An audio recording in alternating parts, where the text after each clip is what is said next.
Hello everyone, welcome back to my channel road to RBI, जहां मैं अपने experiences आपके साथ शेयर करती हूं।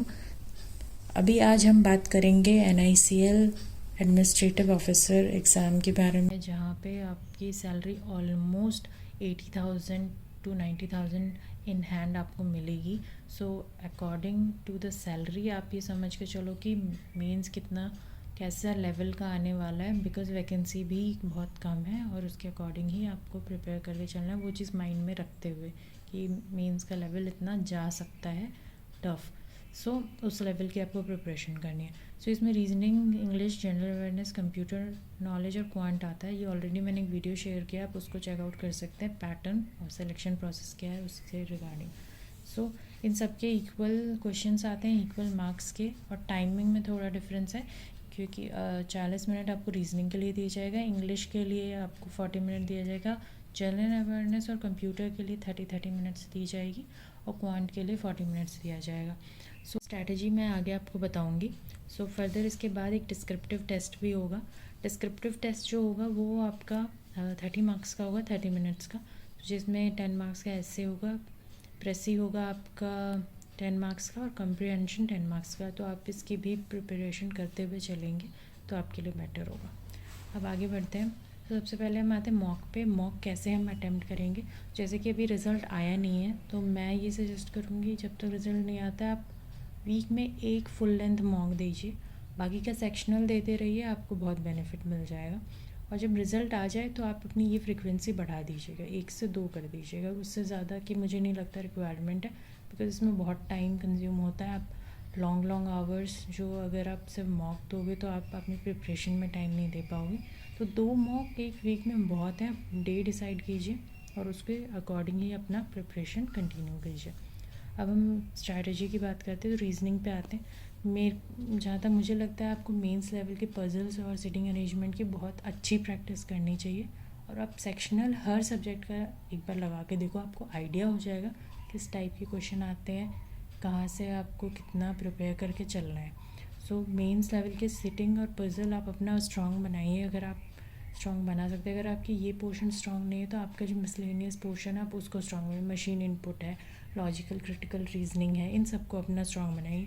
और इस चीज़ का आप कोई भी यूट्यूब पे वीडियो सर्च कीजिए, आपको मेंस लेवल के बहुत सारे वीडियो मिल जाएंगे। पर्टिकुलरली एनआईसीएल एओ की वीडियो मिलना थोड़ा मुश्किल है, बट हाँ आप किसी भी मेंस एग्ज़ाम का उठा के देख सकते हो। आप एसबीआई पीओ मेंस देख लीजिए, आप आईबीपीएस पीओ मेंस देख लीजिए, तो आप उसको वहाँ से प्रैक्टिस कर सकते हैं। मुझे लगता है उसका ही लेवल आना चाहिए इस एग्ज़ाम में। और इसका सेक्शनल मॉक आप अल्टरनेटिव डे जैसा आपको ठीक लगता है आप वैसे अटेम्प्ट कर सकते हैं। और मैं ये भी कहूँगी कि आप अपने वीकर सेक्शन पे थोड़ा ज़्यादा फोकस कीजिए, जो पोर्शन आपका वीक है, बिकॉज आप मेंस एग्ज़ाम में कोई भी टॉपिक छोड़ के मैं नहीं कहूँगी कि आप जाइए, बिकॉज जो चीज़ अगर आप छोड़ के जा रहे हो, क्या पता आपको उसी से ज़्यादा क्वेश्चन आ गए, तो आपको हर चीज़ पे थोड़ा आपकी पकड़ बना के चलनी है। तो जो आपका वीकर सेक्शन है आप अभी उस पर काम कर लीजिए, आप अभी उसको पढ़िए, उसका बेसिक क्लियर कीजिए। अभी रिज़ल्ट आने में टाइम है, जैसे ही रिज़ल्ट आएगा तो फिर आपके हाथ में बिल्कुल भी टाइम नहीं बचेगा, और तब तक हम वेट नहीं कर सकते कि आप रिज़ल्ट आएगा तब आप वेट करोगे। अब हम आते हैं क्वांट पे। क्वांट पे जितना हो सके मेंस लेवल के क्वेश्चन अटैम्प्ट कीजिए। मेंस लेवल के जो क्वेश्चन आपको बहुत सारी पीडीएफ मिल जाएंगे, बहुत सारे टीचर हैं जो अपनी पीडीएफ बनाते हैं। अड्डा 24/7 पे शांतनु शुक्ला सर हैं, आशीष अरोरा सर है, सबकी अपनी अपनी मैगज़ीन है। मेंस लेवल के इतने क्वेश्चन आपको मिलेंगे, आप प्रैक्टिस ही नहीं कर पाओगे, इतने सारे कंटेंट अवेलेबल हैं। सो उससे प्रैक्टिस करना शुरू कीजिए, अपने बेसिक रिवीजन कीजिए, डीआई की डेली प्रैक्टिस करिए, और इसका भी सेक्शनल मार्क दीजिए। नेक्स्ट हम बात करते हैं जनरल अवेयरनेस की। ये इंपॉर्टेंट पार्ट है, बिकॉज जनरल अवेयरनेस एक ऐसा चैप्टर है जो आपके सिलेक्शन आपको दिला भी सकता है और आपका सिलेक्शन रोक भी सकता है। सो मैं सजेस्ट करूँगी कि आप इसको बहुत अपना जितना हो सके, जितने भी मंथ आप कवर करें, पर्टिकुलर डिसाइड कर लीजिए कि आप 6 मंथ करना है, आपको 4 मंथ करना है। लेकिन उस 4 मंथ अगर आप कर रहे हो तो 4 मंथ आपको बहुत अच्छे होने चाहिए, आपको बहुत स्ट्रांगली आपको सब कुछ 3 से 4 बार रिवीजन हो जाना चाहिए आपका उस पर। सो मैं सजेस्ट करूँगी नवंबर से लेके अप्रैल तक के आप लेके चल सकते हो। अगर मेंस होगा तो अप्रैल में, मैं एक्सपेक्ट करूँ कि अप्रैल तक होना चाहिए। तो अप्रैल के जितने दिन पहले, एग्ज़ाम से जितने दिन भी पहले होंगे, आप वो कवर करके चलेंगे तो अच्छा रहेगा। तो इसके लिए मैं स्मार्ट कीडा मॉक ड्रिल ही सजेस्ट करूँगी। मैंने पर्सनली मैंने ट्राई किया है। स्मार्ट पॉइंट्स आप पढ़ के जाइए, आप बार बार उसको पढ़ सकते हैं, उसके बाद क्विज़ लगा सकते हैं। आपके दिमाग में वो चीज़ें आप इतने जल्दी ग्रैब करोगे कि आपको बाकी चीज़ों की बाकी कहीं और से पढ़ने की ज़रूरत नहीं पड़ेगी। बट इम्पॉर्टेंट है कि आप उसको रिपीट करें। हाँ, ये इंश्योरेंस एग्ज़ाम है तो आपको इंश्योरेंस न्यूज़ पे थोड़ा ज़्यादा फोकस करना पड़ेगा। जैसे इंश्योरेंस का टारगेट क्या है कि हम ऑल ओवर कंट्री सबको इंश्योरेंस प्रोवाइड करें, तो 2047 का टारगेट है हमारा। तो ये चीज़ें आपको करके चलनी है कि इंश्योरेंस की जो भी इम्पॉर्टेंट चीज़ें वो आप नोट डाउन करें, आप उसको रिपीटेडली पढ़ें। अगर आपको लग रहा है कि इंश्योरेंस का एक अलग से कहीं से न्यूज़ या जो भी अवेयरनेस है इस पे, इससे रिलेटेड आप जानना चाहते हैं, तो आप कोई भी यूट्यूब वीडियो सर्च कीजिए, आपको बहुत सारे ऑप्शन मिल जाएंगे इससे रिलेटेड। नेक्स्ट हम बात करेंगे इंग्लिश की। सो इंग्लिश में आपको सेक्शनल मॉक देने की ज़रूरत है डेली। आप जितना प्रैक्टिस करोगे आपकी उतनी अच्छी इंग्लिश होगी। एंड इंग्लिश के लिए आप रीडिंग कभी बंद मत कीजिए, रीडिंग करते रहिए।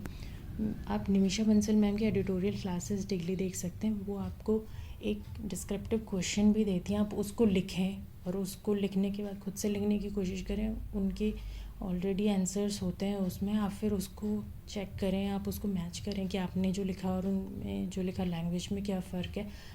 इसमें आपको ग्रामर पे बहुत ज़्यादा फोकस करने की ज़रूरत है, तो मैं यही सजेस्ट करूँगी। वो लेटर का भी एक क्वेश्चन लाती हैं, आप उससे बहुत अच्छा अपना प्रैक्टिस कर सकते हो। तो एडिटोरियल देख लीजिए आप, निमिषा मैम की सुबह 7 बजे आती है उनके चैनल पे, तो वो आपके लिए परफेक्ट रहेगा। आप डिस्क्रिप्टिव वहाँ से सीख सकते हैं। लेकिन हाँ, आपको वो लिखना, टाइप करने की हैबिट आपको बनानी पड़ेगी। नेक्स्ट हम बात करते हैं ग्रामर और वोकैब की। ये आपको रिवाइज़ करना होगा, बिकॉज बहुत सारे क्वेश्चन होते हैं जब हम ग्रामर और वोकैब से कर जाते हैं। अब निमिषा बंसल मैम की 120 रूल्स ऑफ ग्रामर से ये कर सकते हैं। नेक्स्ट हम कंप्यूटर की बात करेंगे। मैं कंप्यूटर पे इतना फोकस देने अभी नहीं कहूँगी। जब रिज़ल्ट आपका डिक्लेयर हो जाए उसके बाद आप डेली 1 आवर कंप्यूटर को दे दीजिए, मोर देन इनफ है। कंप्यूटर इतना हार्ड सब्जेक्ट नहीं है, तो आप कंप्यूटर को 1 आवर हमेशा देते रहिएगा और इसके क्वेश्चन प्रैक्टिस करते रहेगा। आपको वही चीज़ है, आप जल्दी ग्रैब कर पाएंगे। फर्दर आप अगर इससे ज़्यादा डिटेल में पढ़ना चाहते हैं तो आप यूट्यूब पे कोई ऐसे वीडियो सर्च कर लीजिए। काफ़ी सारे कंप्यूटर के टीचर हैं जो आपको हेल्प कर देंगे इसमें। So that's it for the video. I hope you like the video. Please like, share and subscribe to my channel, ताकि मैं ऐसे ही अच्छे अच्छे वीडियो आपके लिए लेके आऊँ। Thank you so much for watching this video.